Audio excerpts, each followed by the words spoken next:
27 క్షేత్రాలు చిన్న చిన్న రాయి ముక్కల్ని ఒక్క పలకలో పెట్టి ప్రతి ఇంటిలో 27 క్షేత్రాల యొక్క శక్తిని ఉంచాలి. కోట్ల మంది ఉన్నారు భక్తులు, కానీ ఇది 1800 ఉన్నాయట. అందులో నా అదృష్టం ఏంటనంటే, నేను కదలలేకపోయినా 27 గుళ్ళు కదిలి నా దగ్గరికి వచ్చాయనంటే నన్ను అనుగ్రహించినట్టే. ప్రస్తుతం మనతో పాటు పరిపూర్ణానంద స్వామివారు ఉన్నారు. ఒక్కసారి స్వామివారితో మాట్లాడదాం. కాస్మిక్ ఫ్యూజన్ గురించి స్వామి ఏం చెప్తారో విందాం. స్వామీజీ నమస్తే అండి.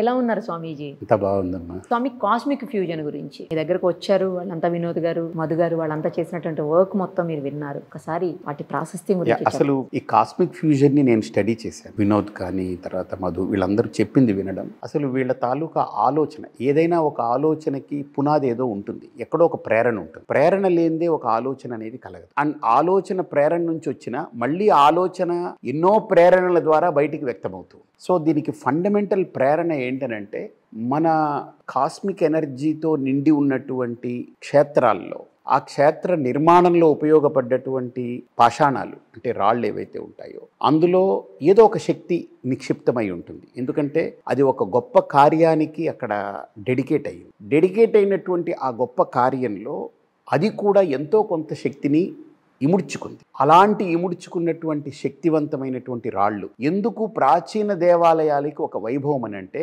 కొన్ని వేల సంవత్సరాలు ఒక దేవాలయం ఉంది అంటే ఎన్ని కోటాను కోట్ల జపం అక్కడ జరిగిపోయి ఉంటుంది. మంత్రంతో, జపంతో, లేకపోతే పారాయణతోటి, అర్చనతోటి, కైంకర్యాలతోటి, అక్కడ జరిగే ఉత్సవాలతోటి, కార్యక్రమాలతోటి, సేవలతోటి అది మంత్రమయంగా మారుతుంది. అయితే ఇప్పుడు ఈ టీం ఏదైతే ఉందో, ఈ కాస్మిక్ ఫ్యూజన్ అనేటువంటిది, ఫ్యూజన్ అంటే కలయిక, అంటే అక్కడక్కడ ఉన్నటువంటి ఆ మహాశక్తి కేంద్రాల్లో వాటి అంశాలని తీసుకుని ఒక్క క్షేత్రంగా తయారు చేయడం. ఎవరైతే మధు కానీ వినోద్ కానీ వీళ్ళే కాకుండా వీళ్ళకి ప్రేరణ కలిగినటువంటి అంశాలు, వీళ్ళని ఇంకా ముందుకు నడిపినటువంటి అంశాలతో ఒక మంచి సంకల్పానికి తెరలేపారు, ఉత్తమమైన సంకల్పానికి తెరలేపారు. అదే నాకు ఈ కాస్మిక్ ఫ్యూజన్ అని నేను అనుకుంటున్నాను. అట్లా ప్రధానంగా 27 క్షేత్రాలు, తిరుపతే కావచ్చు, శ్రీశైలం కావచ్చు, మనకు భద్రాచలం కావచ్చు, ఇలా రకరకాల అన్ని క్షేత్రాల నుంచి అన్నవరం దగ్గర వాళ్ళ ప్రాచీనమైనటువంటి ఏ సంపద ఉందో ఆ సంపదలో ఏదైతే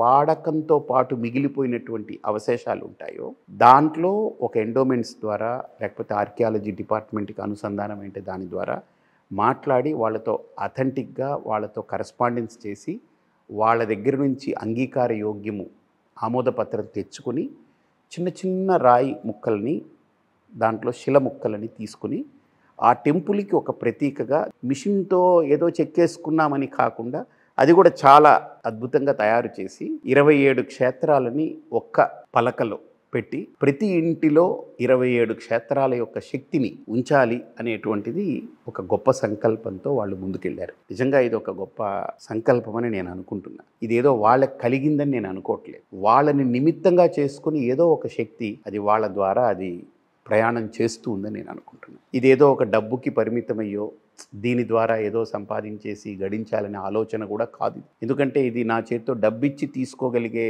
వస్తువు కాదు, వాళ్ళు డబ్బుకి దీన్ని ఇచ్చి దీన్ని అమ్మగలిగే వస్తువు కాదు.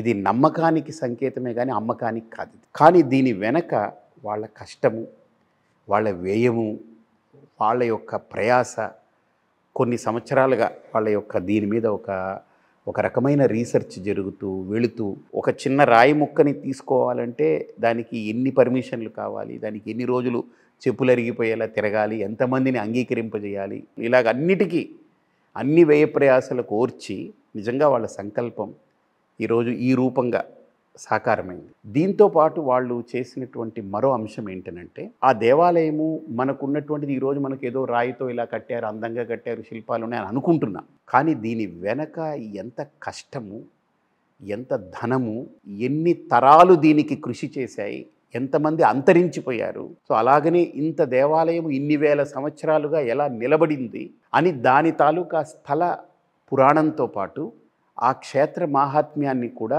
అక్కడున్నటువంటి క్షేత్ర పండితులతోటి మాట్లాడించి వాళ్ళు కూడా గ్యాదర్ చేసినటువంటి అద్భుతమైన డేటాని, ప్రతి దేవాలయం వెనక దాని టోటల్ హిస్టరీని ఇక్కడ QR కోడ్ అని ఇచ్చారు. ఇది కూడా ఇప్పుడున్న టెక్నాలజీని చక్కగా ఉపయోగించుకుని మాధ్యమాన్ని, ఆ క్యూఆర్ కోడ్లో వెళ్ళి చూస్తే అండ్ తర్వాత ఆ టెంపుల్ తాలూకా ఇది మనం టైప్ చేస్తే దీంట్లో నుంచి వాళ్ళు ప్రజెంట్ చేసేటువంటిది బహుశా నాకు తెలిసి ఆ దేవాలయం వాళ్ళకు కూడా ఒక వింతలాగా ఓహో ఇందులో ఇంత ఉందా అనిపించేలా చేసుంటారని నేను అనుకుంటున్నా. ఇది ఎలాంటిదేనంటే నా చేతికి ఇప్పుడు మ్యాక్సిమం అయితే 1 కేజీ బరువు ఉండొచ్చు, కానీ 27 దేవాలయాల సముదాయాన్ని ఇప్పుడు నా చేతిలో పెట్టినట్టు. కాబట్టి ఒక అద్భుతమైన ప్రయోగం ఇది, మంచి ప్రయోగం చేశారు వాళ్ళు. ప్రతి ఇంటిని దేవాలయాల సముదాయంగా ఆ శక్తి కేంద్రాల యొక్క శక్తిని ప్రతి ఇంట్లో పెట్టాలనే సంకల్పం మాత్రం నిజంగా దీని వెనక ఏదో ఒక గొప్ప శక్తి డ్రివెన్ చేస్తేనే ఇలాంటి ఒక ఆలోచన వస్తుంది. నేను విన్నది ఏంటనంటే కోట్ల మంది ఉన్నారు భక్తులు, కానీ ఇది 1800 ఉన్నాయట. అందులో నా అదృష్టం ఏంటనంటే నేను కదలలేకపోయినా 27 గుళ్ళు కదిలి నా దగ్గరికి వచ్చాయనంటే నన్ను అనుగ్రహించినట్టు. ఇది అంటే నేను ఇంకా చాలా గట్టిగా కదలాలని నాకు ఒక పూర్తినిచ్చినట్టు, అంటే నా కదలిక ఇంకా గట్టిగా ఉండాలనేది నేను అనుకుంటున్నాను. ఇక రెండోది, దీని వెనక వీళ్ళేమీ పెద్ద పండితులు కాదు, పెద్ద విద్వాంసులు కాదు, లేదా శాస్త్రము ఆగమాలు తెలిసిన వ్యక్తులు కారు. వీళ్ళని ఎంచుకుంది అది. ఎందుకంటే పండితుడు, విద్వాంసుడు, ఆగమం తెలిసిన వాళ్ళు అనుకోండి, ఇది చెయ్యొచ్చు ఇది చేయకూడదు అనే దాంట్లోనే సంవత్సరాలు వెళ్ళిపోతాయి. వీళ్ళని ఎంచుకున్న దానికి కారణం కూడా అది. ఇది పని అయిపోవాలంతే, దానికి తర్జన భర్జనలతో పని లేదు. కాబట్టి చాలా మంచి కార్యాన్ని, పవిత్రమైనటువంటి ఈ శ్రావణ మాసం చాలా సుదినం. దీన్ని ఆవిష్కరించడం అనే కంటే దీన్ని సమాజానికి, హిందూ జాతికి అంకితం చేయడం అనేది నేను అనుకుంటున్నాను. అది గొప్పది అనుకున్నాను. అంటే మనం ఎవరినో ఆవిష్కరించడం, 27 గుళ్ళు, అది స్వయంభూ క్షేత్రాలు, దేవతలు ఉండేది. ఇది మనం ఆవిష్కరించే తాహత మనది కాదు, కానీ దీన్ని హిందూ జాతికి, సనాతన ధర్మానికి, అలాగనే ఎంతోమంది భక్తులకు అంకితం చేయగలిగేది. కానీ అంకితం అందరికీ చేయలేని పరిస్థితి. ఇప్పుడు 1800 మందికే ఇది చెయ్యాలని అనుకుంటున్నారు. వాళ్ళు చేసే ప్రయత్నానికి ఆ దేవతల యొక్క అనుగ్రహం నిండుగా ఉండాలని, పుష్కలంగా ఉండాలని, వాళ్ళ కార్యం పరిపూర్ణం కావాలని మనస్ఫూర్తిగా కోరుకుంటున్నాను. థ్యాంక్ యూ స్వామి, థ్యాంక్ యూ సో మచ్. ప్రస్తుతం మనతో పాటు ఉన్నారు ఎండోమెంట్స్ మినిస్టర్ కొండా సురేఖ గారు, అలాగే కొండా మురళి గారి ముద్దుల కూతురు సుస్మిత గారు. నమస్తే అండి. నమస్తే. ఒక్కసారి కాస్మిక్ ఫ్యూజన్ గురించి కొంచెం మీ వర్డ్స్ లో చెప్పండి నాకు. నేను యాక్చువల్లీ నిన్న బయటికి వెళ్ళేసి వచ్చే వారికి నా బెడ్రూమ్ లో బాక్స్ పెట్టారు.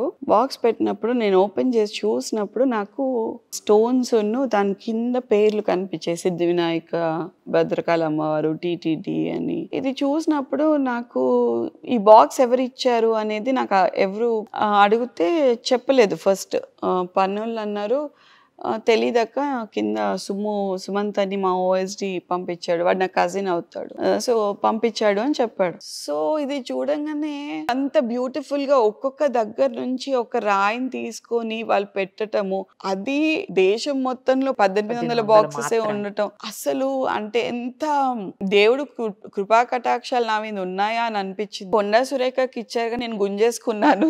బ్యూటిఫుల్ థింగ్ అండి. ఆ ఆలోచన ఏంటి అసలు, అంత బ్యూటిఫుల్, అంటే తరతరాలుగా మిగిలిపోతుందండి ఆ బాక్స్ మనకి. అంటే నువ్వు ఆ ఆలయంలో ఉన్నా లేకపోయినా ఆలయం నీ ఇంట్లో ఉంది. అది అసలు నాకు అసలు ఎంత హైని ఇచ్చిందంటే, ఎంత పుణ్యం చేసుకుంటే అది రావాలి. అది నిజంగా చెప్తున్నాను. అంటే ఈరోజు అమ్మ దేవాదాయ శాఖకు వండి వచ్చిందా, అది ఎలా వచ్చిందో తెలియదు, కానీ చాలా పుణ్యం చేసుకున్నాను నిరుపమ గారు. మీలాంటి ఒక మంచి పర్సన్ దగ్గరికి, ఆ విలువ తెలిసినటువంటి వ్యక్తి దగ్గరికి ఆ బాక్స్ చేరుకుంది చూడండి. ఆ దేవుళ్ళందరూ బ్లెస్ చేసి మమ్మీకి ఇచ్చినా కూడా మీ దగ్గరికి పంపించినట్టు. ఎగ్జాక్ట్లీ నా రైట్ పర్సన్ మీరని నా బెడ్రూమ్ లోకి వచ్చిందండి. అంటే ఎగ్జిక్యూటివ్ బాక్సెస్ అన్ని నా బెడ్రూమ్ లోకే వస్తాయి, ఎక్స్క్లూజివ్ ఎగ్జిక్యూటివ్స్ అన్ని నా దగ్గరకు వస్తాయి బేసికల్లీ. సో మా అమ్మ దగ్గరికి వెళ్ళమన్నమాట. నాకు అనిపించింది ఏదో డెంటిటీ నా దగ్గరికే పంపించింది, నేనే ఓపెన్ చేసేటట్టు చూసింది, నేనే అన్ని చూసుకున్నాను. మళ్ళీ తీసుకొచ్చి మీరు కూడా దేవుడి గదిలో పెట్టుకున్నాను. నేను చెప్పాను కదా, నాకు అసలు చాలా చాలా థ్యాంక్ యూ. ఆ వినోద్ గారికి ఆ ఆలోచన ఏ రకంగా వచ్చిందో, అది అమ్మవారే కల్పించారా, స్వామివారే కల్పించారా, ఎవరు కల్పించారో నాకు తెలీదు. But God bless him and his family అండి. ఆయన చాలా సంతోషంగా ఉండాలి. He deserves a best and better life. More than him వాళ్ళ పిల్లలకి చాలా పుణ్యం దక్కుతుందండి. సూపర్. అసలు నేను చెప్పలేను, గూస్ బంప్స్ వస్తున్నాయి నాకు. అది కమర్షియల్ గా వెళ్ళినా అన్కమర్షియల్ గా వెళ్ళినా ప్రాబ్లం లేదండి. బట్ అది దైవత్వాన్ని తీసుకొస్తుంది ఒకళ్ళ ఇంటికి అన్నప్పుడు హర్డల్స్ ఉంటాయి, చేస్తూ ఉంటారు. అది అంటే ఫ్రీగా చేయడానికి వాళ్ళు కూడా కాదు కదండి, కాదు కదా, వాళ్ళు బాక్స్ కి కూడా తయారు కాస్ట్ చేశారు. అవుతుంది, Yeah. ప్యాకింగ్ కి మార్బుల్ మీద పెట్టారు, అది కాస్ట్ అవుతుంది. అది ఏం చేసినా కూడా వాళ్ళ పిల్లలు అయితే ప్రశాంతంగా హ్యాపీగా జీవితాంతం ఉంటారండి. వాళ్ళ మదర్ అండ్ ఫాదర్ చాలా అదృష్టవంతులు, నెక్స్ట్ వాళ్ళ పిల్లలు చాలా అదృష్టవంతులు. Correct. వినోద్ గారు మేబీ ఈజ్ డిజైన్ టు, అంటే ఆయన ఇక్కడ పంపించడం అలా పంపించారేమో, కానీ నేను ఫస్ట్ చెప్పేది ఏంటంటే వాళ్ళ తల్లిదండ్రులు చాలా అదృష్టవంతులు. ఆయన లాంటి వాళ్ళని తీసుకొచ్చారు భూమి మీదకి. చాలా మంది పుడుతూ ఉంటారు, చచ్చిపోతూ ఉంటారండి. కొంతమందికే అర్థం ఉంటుంది లైఫ్కి. ఆ అర్థం తీసుకొచ్చిన ఆయనని తీసుకొచ్చారు చూడండి, ఆ తల్లిదండ్రులకు శతకోటి నమస్కారాలండి. థ్యాంక్ యూ అండి, థ్యాంక్ యూ సో మచ్.